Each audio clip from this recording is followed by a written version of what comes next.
کلمہ توحید، کلمہ شہادت، یہ اعلیٰ. اور ایمان کا ادنا درجہ یہ ہے کہ راستے میں تکلیف دینے والی چیزوں کو ہٹا دیں.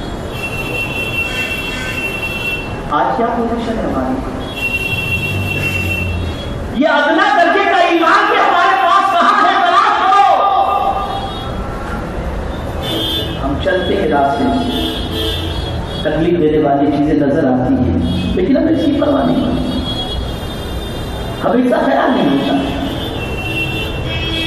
رسی میں کیلے کا چھلکا ہے، آپ اگر اٹھا کر سائڈ پر کر دیتے ہو تو کوئی آپ کو کچھ بھی کہے، لیکن اللہ کے رسول صلی اللہ علیہ وسلم کے نزدیک آپ ایمان والے ہو، اور یہ ایمان والے کی ایک علامت بیان ہے.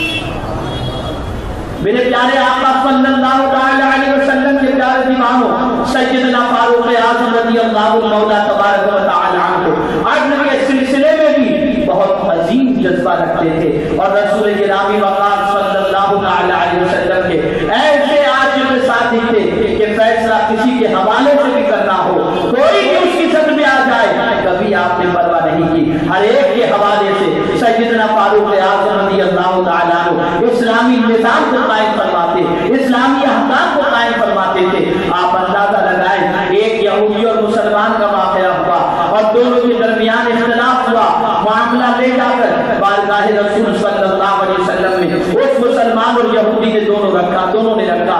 رسول اعظم صلی اللہ علیہ وسلم نے یہودی کے حق میں فیصلہ کر دیا.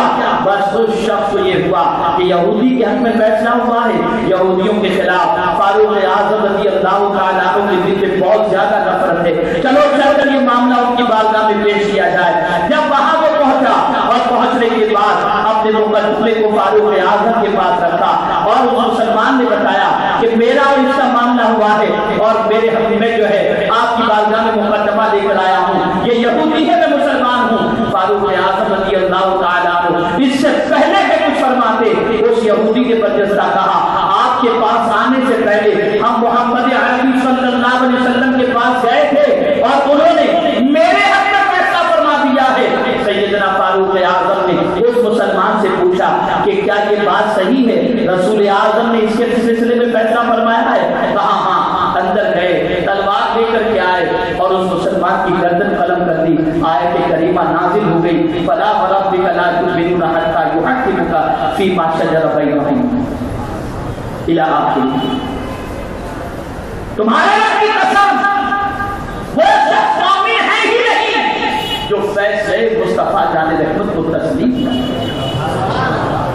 اور سن، تو نے رسول کے فیصلے کو تسلیم نہیں کیا، انکار کیا ہے، تو عمر کا فیصلہ ایسے شخص کے حق میں یہی ہے کہ اس کا سر قلم کرنا. یہ تھا سیدنا فاروق اعظم کا جذبہ، یہ کیفیت تھی سیدنا فاروق اعظم رضی اللہ تعالیٰ عنہ. میرے پیارے آقا صلی اللہ علیہ وسلم کے پیارے دیوانوں سیدنا فاروق اعظم رضی اللہ تعالیٰ عنہ کے دور خلافت کی زندگی کا پورا جائزہ لے لو تو آپ کو پتا چلے گا. اللہ اکبر. مکہ مکرمہ سے حج سے فراغت کے بعد جب مکہ مکرمہ سے لوٹتے ہیں مدینے کی طرف تو راستے میں ایک جگہ آتی ہے، وہاں پر قافلہ رکتا ہے. فاروق اعظم فرماتے ہیں یہ وہی جگہ ہے جہاں بچپنے میں میرا باپ خطاب مجھے اونٹوں کو چرانے کے لیے بھیجا کرتا. میں اونٹوں کو چھوڑ دیتا تھا اور کھیل کود میں مصروف ہو جاتا اور میرا باپ مجھے مارا کرتا تھا. مجھے اونٹ چرانا بھی نہیں آتا تھا، لیکن اے اسلام اور پیغمبر اسلام آپ کی عظمتوں پر قربان کہ جب میں مسلمان ہو گیا اور رسول اعظم کی غلامی میں نے قبول کر لی تو اللہ نے مجھے اس قابل بنا دیا کہ آج مومنوں کا میں امیر بن کر کے اسلام کے پیغام کو دنیا کے انسانوں تک پہنچا رہا ہوں. آپ اندازہ لگائیں اور فرماتے ہیں مجھے جو بھی عزت ملی ہے وہ اسلام کی وجہ سے، پیغمبر اسلام صلی اللہ علیہ وسلم کی وجہ سے. اے رسول اعظم صلی اللہ علیہ وسلم کے دیوانوں سیدنا فاروق اعظم رضی اللہ تعالی عنہ ایک مرتبہ سفر کے لیے نکلے، لوگوں کے حالات کا جائزہ لینے کے لیے نکلے. ایک طویل سفر طے کرنے کے بعد ایک مقام پر پہنچے جہاں پر ایک بڑھیا کو پریشان آپ نے پایا، اس بڑھیا سے پوچھا کیا حال ہے؟ کبس گزر رہی ہے۔ کہا عمر کیسے ہیں؟ کہا سنی ہوں کہ ملک شام سے لوٹ چکے ہیں۔ کہا عمر کے سلسلے میں تمہاری رائے کیا ہے؟ اس بڑھیا نے جواب دیا اللہ ان کو میری طرف سے جزا نہ دے۔ کہا کیا ہوا؟ کہا جب سے عمر تخت خلافت پر بیٹھے ہیں مجھے ایک حبہ تک نہیں ملا۔ کہا عمر کو کیسے معلوم ہے کہ دوری پر رہنے والی عورت کا کیا حال ہے؟ اس بڑھیا نے کہا عمر جب خلیفۃ المسلمین شرق سے لے کر غرب اور شمال سے لے کر جنوب تک انسانوں کی زندگی کے حوالے سے اور اعمال کے حوالے سے خبر گیری کرتے ہیں تو انہیں یہ بھی معلوم ہونا چاہیے کہ ان کی رعایا کی ایک بڑھیا کا حال کیا ہے۔ تو سیدنا فاروق اعظم نے جب یہ سنا تو خود ہی من میں کہنے لگے عمر یہ عورت تو تجھ سے بھی زیادہ فقیر ہے، اور پھر اس عورت سے کہتے ہیں اے خاتون عمر کو معاف کر دے اور یہ بتا کہ عمر کی غلطی کو کتنے پیسوں کے عوض میں تم معاف کر دے۔ کہا کیوں مذاق کر رہے ہو؟ مذاق نہیں کر رہا، یہ بات صحیح ہے، عمر کے سلسلے میں میرے دل میں ہمدردی ہے، عمر کی غلطی کو کچھ لے کر کے معاف کر دو۔ 25 دینار کے اندر اس نے کہا کہ میں عمر کی غلطی کو معاف کر سکتی ہوں۔ فاروق اعظم نے 25 دینار اسے دیے، کاغذ تلاش کیا، چمڑا تلاش کیا، نہ ملا، اپنی گدڑی کا ایک ٹکڑا پھاڑا اور پھاڑنے کے بعد اس پر آپ نے لکھا کہ عمر ابن بسم اللہ الرحمن الرحیم عمر ابن خطاب کی وجہ سے جو اس عورت کی خبر گیری کے اندر کوتاہی ہوئی اس کوتاہی کو 25 دینار کے عوض کے اندر میں معاف کرتی ہوں اور میں قیامت میں اس کا مواخذہ نہیں کروں گی۔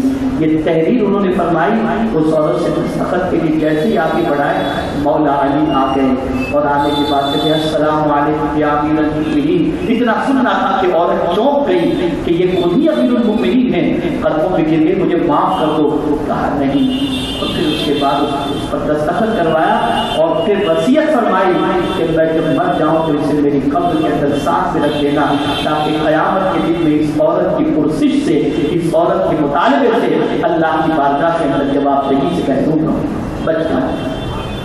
آپ سوچو یہ اللہ کا ڈر، یہ قیامت کا خوف، یہ بارگاہ رب العزت میں جواب دہی کا تصور، اور جو بات آخری مجھے عرض کرنی ہے یہ آج کا سب سے اہم سبب ہے،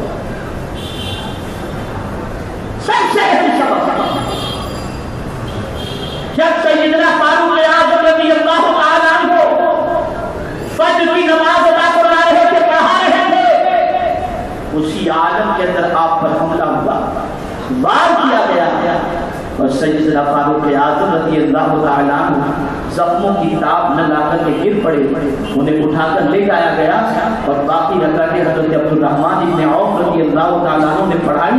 فاروق اعظم رضی اللہ تعالیٰ عنہ کو جب لے جایا گیا بستر پر سلایا گیا، کافی دیر کے بعد جب فاروق اعظم کو ہوش آیا تو ارشاد فرماتے ہیں مجھ پر حملہ کس نے کیا؟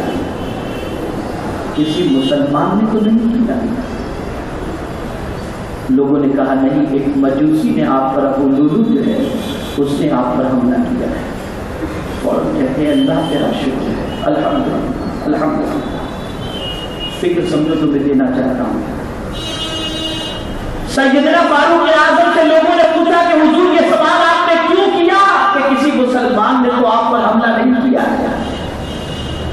ارشاد فرماتے ہیں وجہ یہ ہے کہ اگر کوئی مسلمان مجھ پر حملہ کیا ہوتا تو میری مجھ پر حملہ کرنے کی وجہ سے قیامت کے دن وہ اللہ کے عذاب میں گرفتار ہو جاتا، اور عمر نہیں چاہتا کہ اس کی وجہ سے کسی مسلمان کو تکلیف ہو۔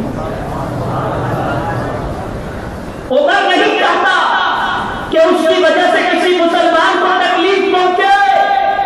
میں پوچھنا چاہتا ہوں یہ فکر فاروق اعظم کب ہم اپنے اندر پیدا کریں گے؟